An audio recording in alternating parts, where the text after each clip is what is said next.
ഇന്നത്തെ വീഡിയോയിലേക്ക് എല്ലാവർക്കും സ്വാഗതം. ഇന്ന് ചീരത്തൊക്കിൻ്റെ റെസിപ്പിയാണ് കാണാൻ പോകുന്നത്.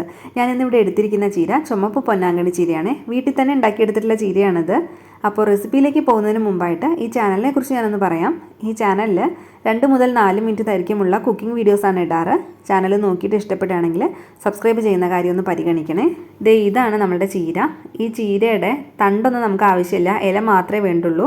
ഈ ഇലയുടെ അടിഭാഗം കണ്ടില്ലേ ചുമന്ന കളറിലിരിക്കുന്നത്, അതുകൊണ്ടാണ് ഇത് ചുമന്ന പൊന്നാങ്കണ്ണി ചീര.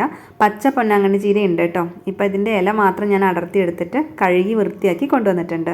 ഇനി ഇത് ഉണ്ടാക്കാനായിട്ട് തുടങ്ങാം. അതിനായിട്ട് ഒരു മൺചട്ടിയിലേക്ക് ഞാൻ കുറച്ചധികം തന്നെ വെളിച്ചെണ്ണ ചേർത്ത് കൊടുക്കുന്നുണ്ട്. അതിലേക്ക് കടുകിട്ട് പൊട്ടിച്ചെടുക്കുക.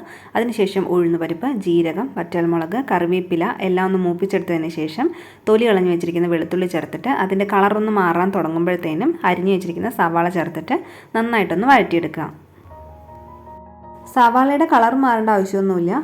ഈ ഒരു പരിവായതോ അതിലേക്ക് അരിഞ്ഞു വെച്ചിരിക്കുന്ന തക്കാളി ചേർത്തിട്ട് നന്നായിട്ടൊന്ന് വഴറ്റിയെടുക്കുക.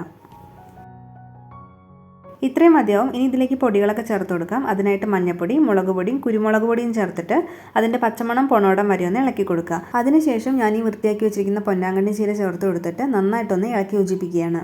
സാധാരണ ചീരയൊക്കെ ഒന്ന് ചൂട് തട്ടുമ്പോഴത്തേനും അത് ചുങ്ങാനും വേവാനും പിന്നെ അതൊന്ന് വെള്ളമൊക്കെ ഇറങ്ങാനും തുടങ്ങുമല്ലേ. പക്ഷേ ഈ ചീര അങ്ങനെയല്ല. ഇത് വേവാൻ കുറച്ച് സമയം എടുക്കും. അതേപോലെ വളരെ കുറച്ച് വെള്ളം മാത്രമേ ഇതൊന്ന് പുറത്ത് വരുള്ളൂ. അപ്പോൾ ഞാനിവിടെ അടച്ചു വെച്ചിട്ട് 2-3 മിനിറ്റ് ഒന്ന് കുക്ക് ചെയ്തെടുത്തിട്ടുണ്ടായിരുന്നു. ഇപ്പോൾ കണ്ടില്ലേ, വെള്ളം ഒട്ടും തന്നെ പുറത്ത് വന്നിട്ടില്ല. അതേപോലെ തന്നെ ചീര ഒന്നും ആയിട്ടില്ല. അപ്പോൾ ഞാൻ വീണ്ടും ഒരു 3-4 മിനിറ്റ് ഒന്ന് വേവിച്ചെടുക്കുകയാണ്. അപ്പോഴത്തേനും കുറച്ച് വെള്ളം ഒന്ന് ഇറങ്ങാൻ തുടങ്ങിയിട്ടുണ്ട്. ഈ ഒരു സമയത്ത് ഞാൻ കല്ലുപ്പ് ചേർത്ത് കൊടുത്തിട്ട് അതിനെ നന്നായിട്ടൊന്ന് ഉടച്ചെടുക്കുകയാണ്. അല്ലെങ്കിൽ ആ ചീര മുഴുവനായിട്ട് തന്നെ കിടക്കും. അതുകൊണ്ട് ഇത് കുറച്ചുകൂടി ഒരു ലൂസ് കൺസിസ്റ്റൻസിയിൽ ഇരുന്നാലാണ് നന്നാവുക. അപ്പോൾ അത് കാരണം ഞാൻ കുറച്ച് ചൂടുവെള്ളം ഒഴിച്ചു കൊടുത്തിട്ട് അതിനൊന്ന് ലൂസാക്കി എടുത്തിട്ടുണ്ട്. എന്നിട്ട് സ്റ്റൗ ഓഫ് ചെയ്ത് കൊടുക്കുകയാണ്. ഇത്രയേ ഉള്ളൂ ഇന്നത്തെ റെസിപ്പി. നിങ്ങളും ട്രൈ ചെയ്ത് നോക്കിയിട്ട് അഭിപ്രായം അറിയിക്കുക. അടുത്ത വീഡിയോയിൽ മറ്റൊരു റെസിപ്പിയുമായി കാണാം. എല്ലാവർക്കും നന്ദി.